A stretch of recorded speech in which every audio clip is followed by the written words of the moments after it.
In the last video, I mentioned that colleges could probably generate more money by focusing on learning opportunities for non-traditional students.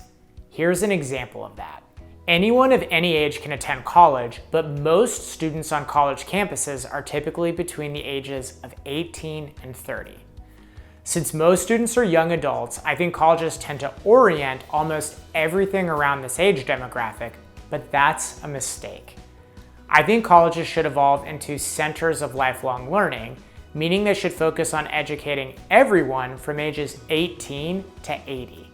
Let me walk you through an example of how colleges could embrace a model of teaching older, non-traditional students.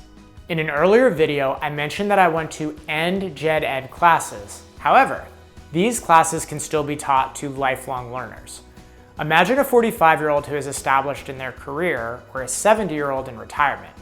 These people might be very interested in gen ed classes in areas like history, English, social science, physical science, etc.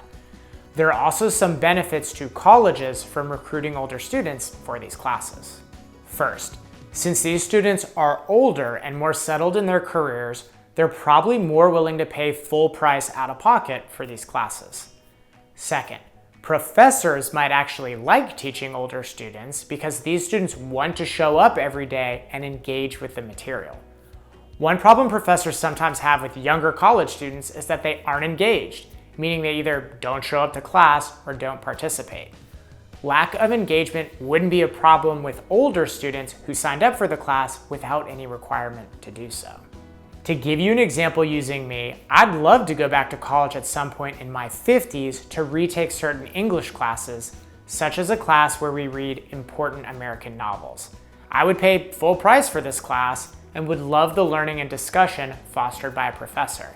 I definitely see value in that. On a final note, I think colleges engaging with older students who are age 65 plus is a great thing. Colleges are vibrant community centers in terms of facilities and activities. I think most older students would love being back on a four-year college campus for anything, including, but not limited to, classes. If colleges can figure out how to safely get older adults on campus, then this seems to be a win-win.